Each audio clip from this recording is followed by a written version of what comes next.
बिहार के मजदूरों की तमिलनाडु में पिटाई की जो अफवाह फैली और उस अफवाह के बीच तमिलनाडु की सरकार ने जिस प्रकार सहयोग प्रदान किया है, उस सहयोग को लेकर बिहार की सरकार ने आभार व्यक्त किया है। आपको पता है कि तमिलनाडु में किस प्रकार के हालात बने और तमिलनाडु में बिहारियों की तथाकथित पिटाई के मामले को लेकर जो वीडियो वायरल हुए, उसके बाद क्या कुछ खबरें निकलकर सामने आने लगी और कैसी कैसी तस्वीरें निकलकर सामने आने लगी। उसके बाद कई सवाल खड़े हुए, टीम भेजी गई, उसके बाद सच्चाई का पता चला। धीरे धीरे बात जब खुली तो यह खुलासा हुआ कि इसमें सच्चाई कुछ नहीं थी, अफवाह फैलाया गया था और मजदूरों को डराने और दहशत मिलाने के लिए किसी ने ऐसी हरकत की थी।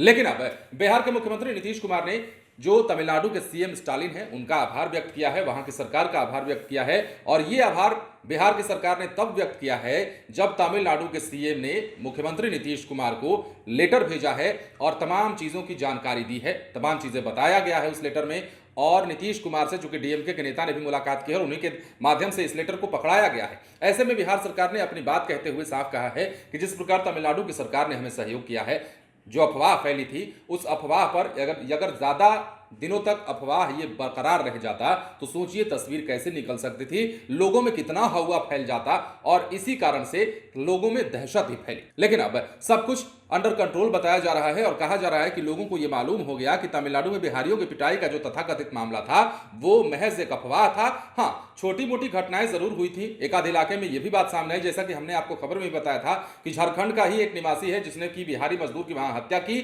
और आपसी रंजिश में हत्या करने के बाद उसने इस घटना को अंजाम दिया, जिसके बाद वीडियो भी वायरल हुआ। ऐसे ऐसे कई घटनाएं सामने आई हैं, लेकिन उसे तमिलनाडु में बिहारियों की पिटाई से जोड़ करके नहीं देखा जा सकता है। लोगों की मंशा यही रही जिसने भी वीडियो वायरल किया। और देखिए, बिहार में भी ईओयू ने, आर्थिक अपराध इकाई ने एक टीम गठित की और सोशल मीडिया पर भ्रम फैलाने वालों के खिलाफ कार्रवाई शुरू कर दी। कई लोग तो भीतर ठेला भी गए, कई लोग अभी इंतजार किए जा रहे हैं कि पकड़ में आ जाएं, उसके बाद आपको बताएंगे। ईओयू यानी बिहार पुलिस के जो अधिकारी हैं, बड़े अधिकारी, वो भी खोज रहे हैं इन लोगों को जिन्होंने सोशल मीडिया पर भ्रामक खबरें फैलाई। अब देखिए, दरअसल नीतीश कुमार भी लगातार तमिलनाडु के नेताओं के संपर्क में हैं। मंगलवार को डीएमके के वरिष्ठ नेता टीआर बालू ने मुख्यमंत्री नीतीश कुमार से मुलाकात की और उन्हें आश्वासन दिया कि बिहार के प्रवासी तमिलनाडु में एकदम सुरक्षित हैं। टीआर बालू ने बिहार के सीएम नीतीश कुमार को वहां के मुख्यमंत्री एमके स्टालिन का पत्र दिया और बिहार सहित विभिन्न राज्यों के प्रवासी श्रमिकों की सुरक्षा के लिए तमिलनाडु सरकार द्वारा उठाए गए कदमों से अवगत कराया।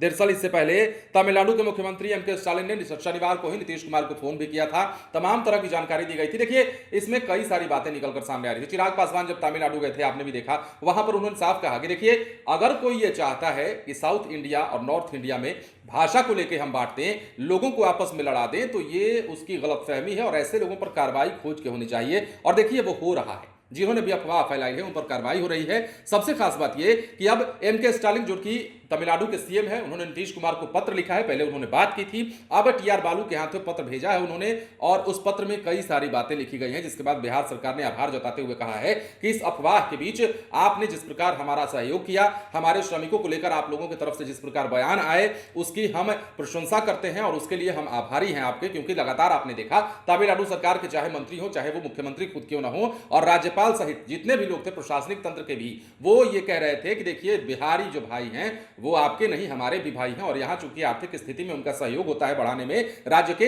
इसलिए हम ऐसी गलती कभी होने भी नहीं देंगे। और कहीं भूल चूक होती है, कहीं कुछ छिटपुट घटनाएं होती हैं, तो उसके लिए तुरंत ही तमिलनाडु की पुलिस ने, देखा आपने, कि हेल्पलाइन नंबर जारी कर दिया। अगर हेल्पलाइन नंबर जारी किया था तो उसके पीछे कुछ छोटी मोटी घटनाएं जरूर रही होंगी, लेकिन फिलहाल नीतीश कुमार ने आभार व्यक्त किया है। अब तमिलनाडु में स्थिति जो है वो सामान्य बताई जा रही है और कहा जा रहा है कि अफवाहों का जो दौर था, अफवाहों के चलते जो स्थिति असामान्य हो गई थी, वो अब धीरे धीरे सामान्य हो रही है। बने रहे लाइव सिटीज के साथ। यदि अब तक आपने हमारे चैनल को सब्सक्राइब नहीं किया है तो सब्सक्राइब कर लीजिए ताकि हम आपको खबरों से अपडेट रख सके। धन्यवाद।